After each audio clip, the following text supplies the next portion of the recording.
Antes que nada, quisiera extender mis congratulaciones a todas y a todos los economistas presentes y a quienes van a ser economistas en un futuro muy cercano. Este es un día muy especial para todos, no solamente para ellos, en general para todos, por la valoración que tenemos en general de las ciencias económicas. El Paraguay se ha esmerado en construir un modelo de desarrollo económico a partir de un año clave. Ese año clave es el año 2003. Hasta ese entonces teníamos una realidad socioeconómica muy preocupante, de hecho que hizo crisis absoluta. En ese año a mí me tocó asumir la vicepresidencia de la República en el gobierno que asumía y me tocó desempeñarme un poco como coordinador en varias misiones internacionales y al mismo tiempo en el proceso de acuerdo con los sectores, todos los sectores gremiales, las fuerzas vivas de la sociedad, los partidos políticos para conseguir el gran pacto que permitan hacer las grandes reformas que se realizaron a partir del año 2003, fundamentalmente el 2003 y 2004, y que constituyen un punto de inflexión en la historia política y económica del Paraguay. Quiero repetir este año, a pesar de que ustedes ya lo conocen, año 2003, punto de inflexión en la historia política y económica de la República del Paraguay. Nosotros estábamos absolutamente convencidos de la necesidad de producir ese punto de inflexión, de adoptar un modelo de desarrollo económico que sea sostenible en el tiempo, que sea viable, que apunte a la formalización de nuestra economía y que apunta a desarrollar todas las capacidades productivas de la República, de todos los sectores. Sobre esa base se realizaron todas las reformas que ya conocemos, que se han citado probablemente aquí antes de esta intervención. Grandes reformas, comenzando con la reforma de la estructura fiscal, que fue una verdadera revolución, en la cual algunos no tenían mucha fe, sin embargo, al poco tiempo dio como resultado una de las mayores transformaciones y el avances de la economía paraguaya y al mismo tiempo de los procesos de estabilización que gozamos desde ese tiempo hasta ahora. Esas grandes reformas que luego se fueron desarrollando en reformas de segunda, tercera generación hasta ahora, pueden verse claramente en el desempeño económico con indicadores que quiero pasar a mostrar para ir un poco viendo cómo ha avanzado todo. Nosotros éramos conscientes de que no solamente había que apostar fuertemente al aumento del sector primario con la inyección de nuevas tecnologías, capital, inversiones, sino fundamentalmente apuntar al inicio de un proceso de industrialización sin la cual ningún país desarrollado del mundo llegó a tal condición. Esa era una conciencia que se tenía claramente en ese momento.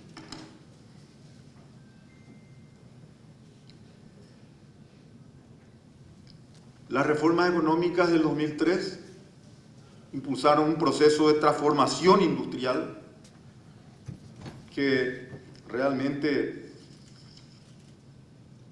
vale la pena resaltar definitivamente y recordarlo permanentemente.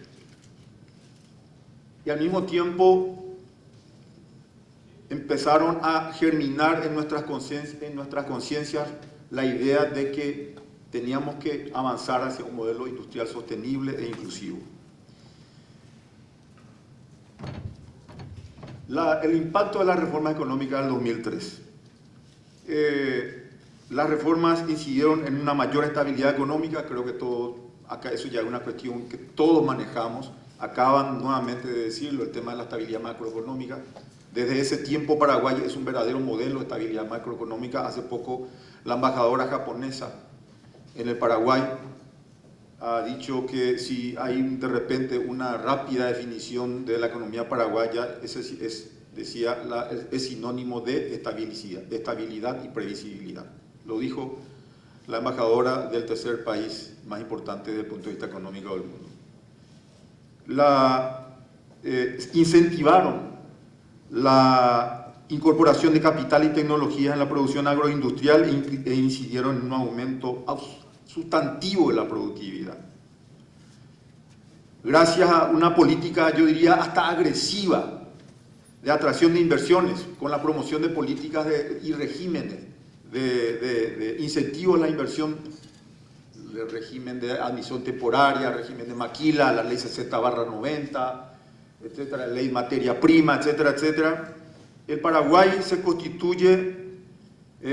ha ido constituyendo, consolidando como un centro de atracción de inversiones, totalmente alineado al Plan de Desarrollo 2030. Y ese aterrizaje masivo que se empezó a dar paulatinamente a través de los años, fundamentalmente se fue consolidando en el sector industrial. El Paraguay empezó a consolidarse en su proceso de inserción en distintos mercados en todo el mundo. O sea, teníamos claro de que el Paraguay no puede aspirar al desarrollo si no logra una inserción adecuada en el campo internacional.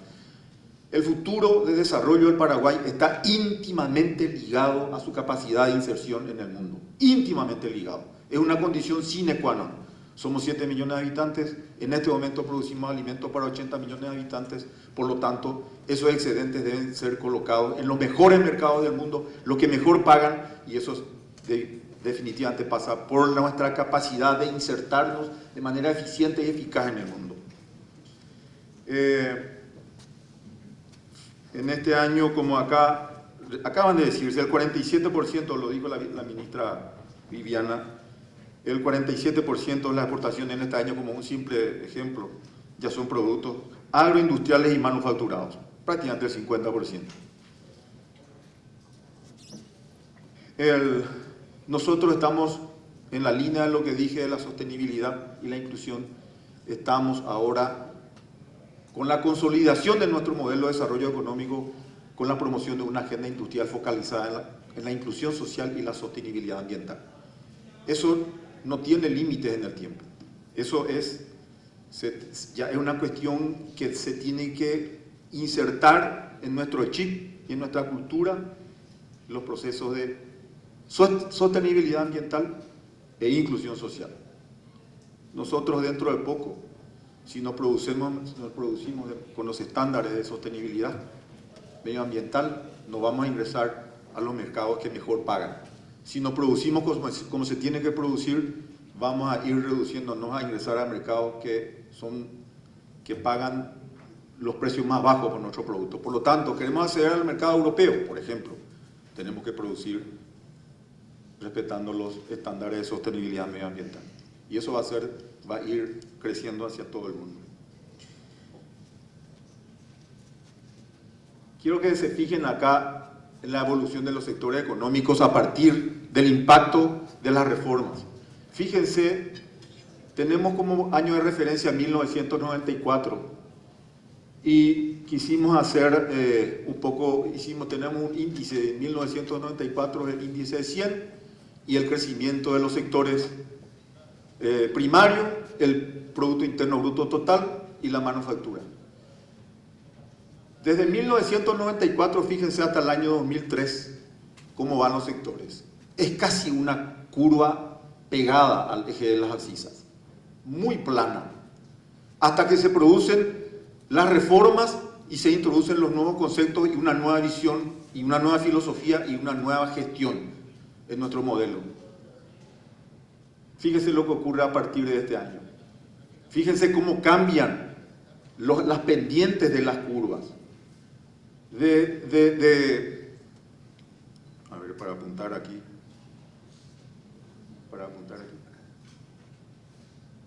Ok. Fíjense la curva aplanada hasta aquí prácticamente. Y fíjense cómo cambia aquí. Este es un punto de inflexión. Fíjense cómo cambian radicalmente las curvas en sus pendientes. Y fíjense en los índices que tenemos respecto al año 94, cómo fueron creciendo. Tenemos el sector primario de 100 a 974, el PIB total a 1.762, la manufactura 2.476. Es realmente el dinamismo antes de la reforma era muy pobre, casi sin despegue y posterior a la reforma estamos viendo este fenómeno. Y aquí también podemos ver la complementariedad en el modelo.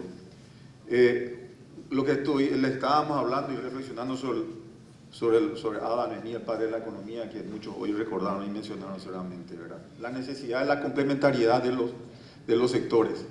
Aquí se puede ver claramente, fíjense el sector primario, que si bien es volátil, fue creciendo, pero sufre las consecuencias de la volatilidad por diversos motivos, hasta las contingencias.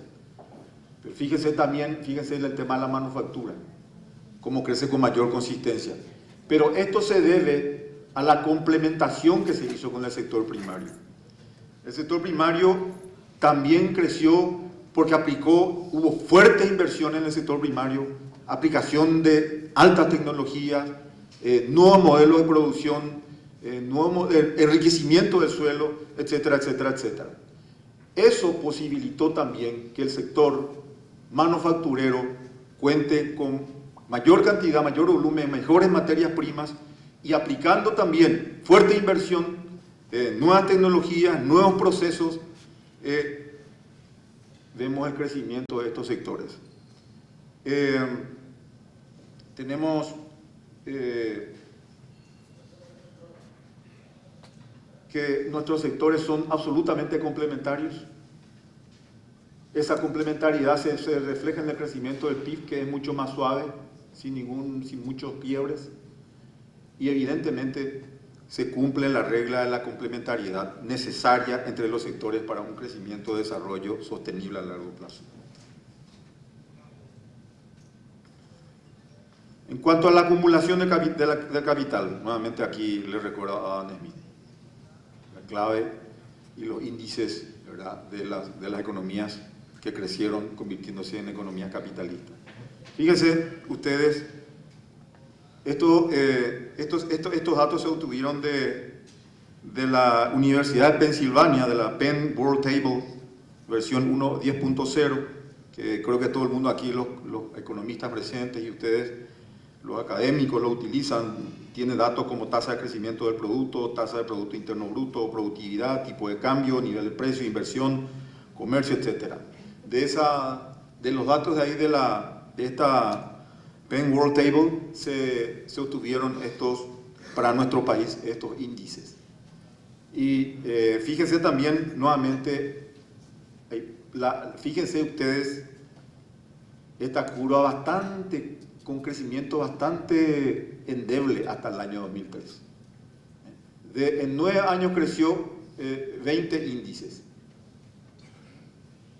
Después de las reformas, a partir de la reforma, fíjense cómo cambia la pendiente de la acumulación de capital en el Paraguay, llegando hasta este año 2019, en donde de 100 pasamos a doblar, a prácticamente 200, 198. ¿Qué refleja esto? Confianza en el país. Plenamente esto refleja confianza.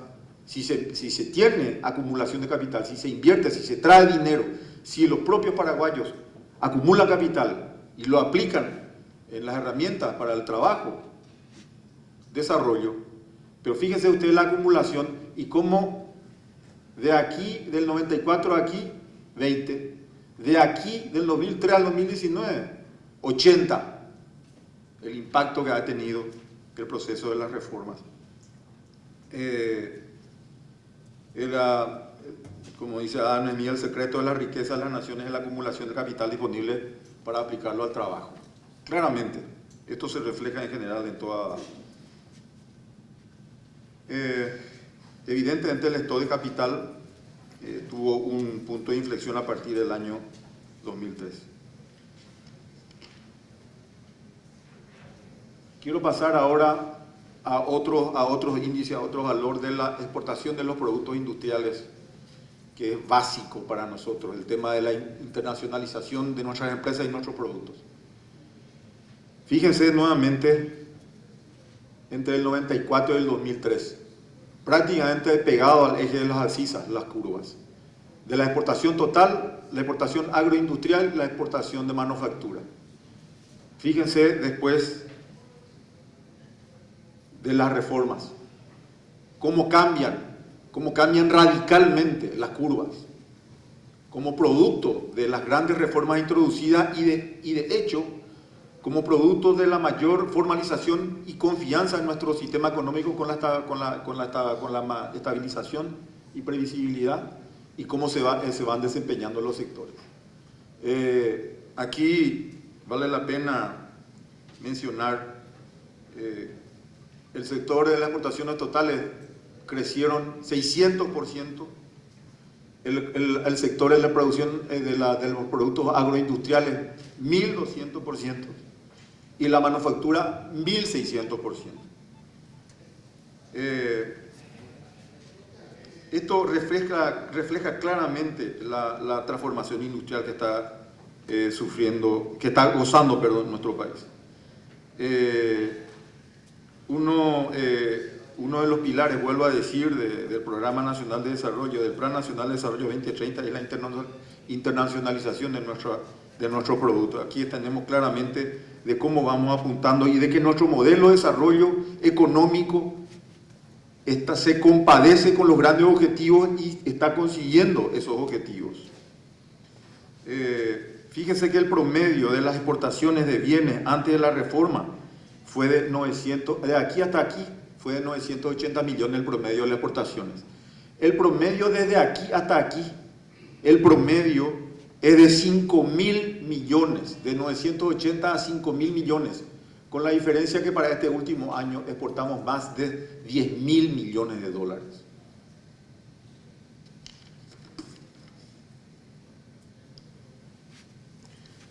Siguiendo con las características de las exportaciones de la manufactura industrial,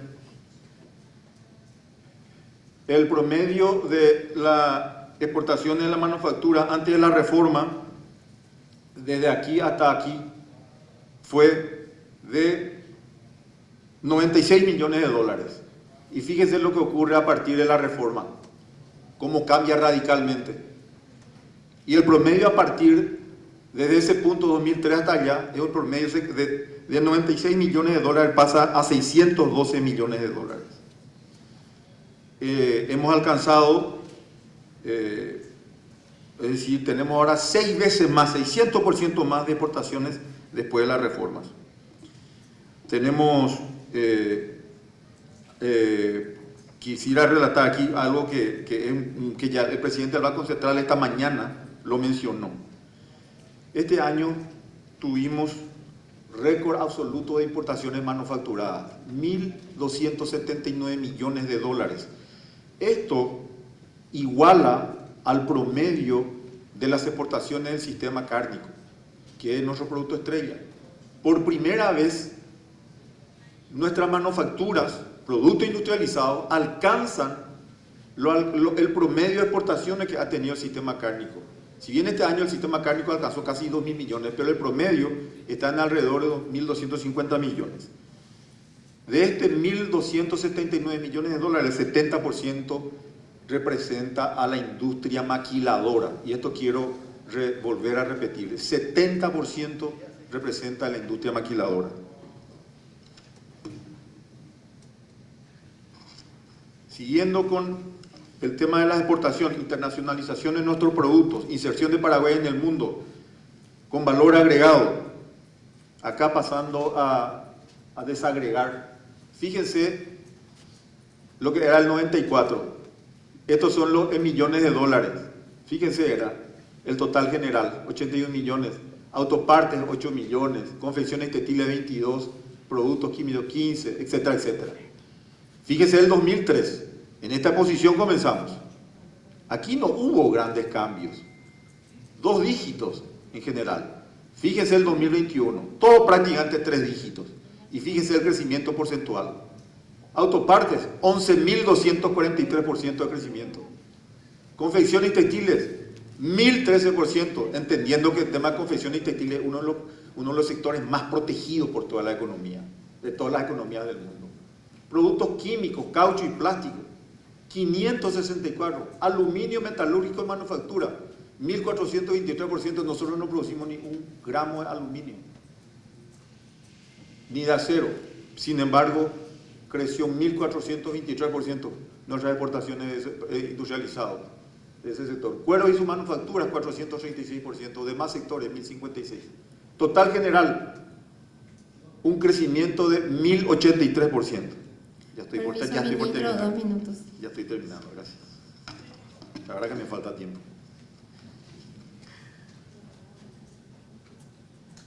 Siguiendo en la parte de desagregar para los productos agropecuarios, o sea, para el tema de agroindustria, lo mismo, fíjense los índices. Desde el 94, 53 millones de dólares era nuestra aportación de carne bovina. Creo que en este número no estoy muy seguro, creo que es un poco mayor.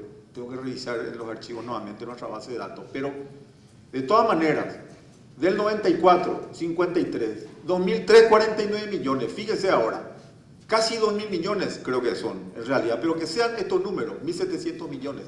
3.344% de productos industrializados provenientes del sector de la carne bovina. Grasa y aceites vegetales, fíjense lo mismo, 485% de aumento. Bebidas y tabacos, 690, productos de cuero, azúcar, etcétera, etcétera. Un crecimiento del 731% de productos del sector agropecuario industrializado. Hablo nuevamente de la complementariedad que se ha dado de los procesos del sector primario al sector secundario, la industrialización.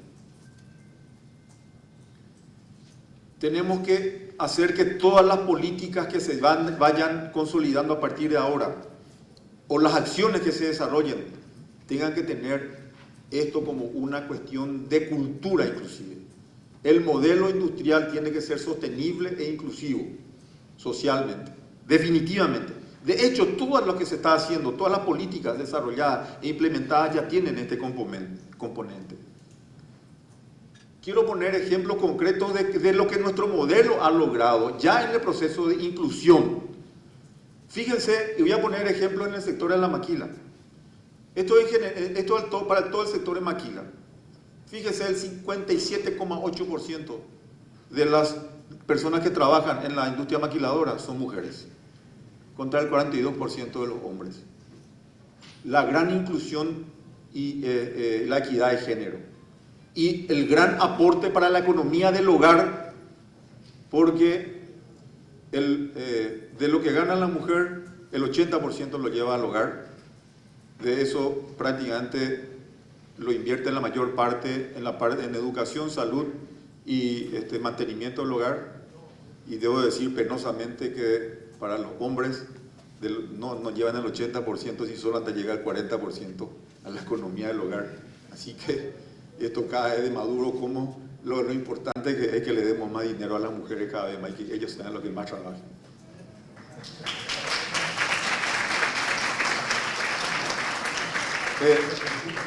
Finalmente, aparte de agradecer, quiero solamente significar que en el tema de las mujeres, en la industria maquiladora de autopartes, el 80%, en Sumidenso, 80% son mujeres, todas son gerentes, jefas, todas son mujeres. Y en el tema de la juventud, el 62% son gente joven de hasta 29 años. Quería hablar también del compromiso de la agenda de la sustentabilidad medioambiental, de nuestro compromiso con la economía circular. Eso lo vamos a hacer, lo estamos haciendo con la Unión Industrial Paraguaya y con algunas sociedades de organizaciones de la sociedad civil.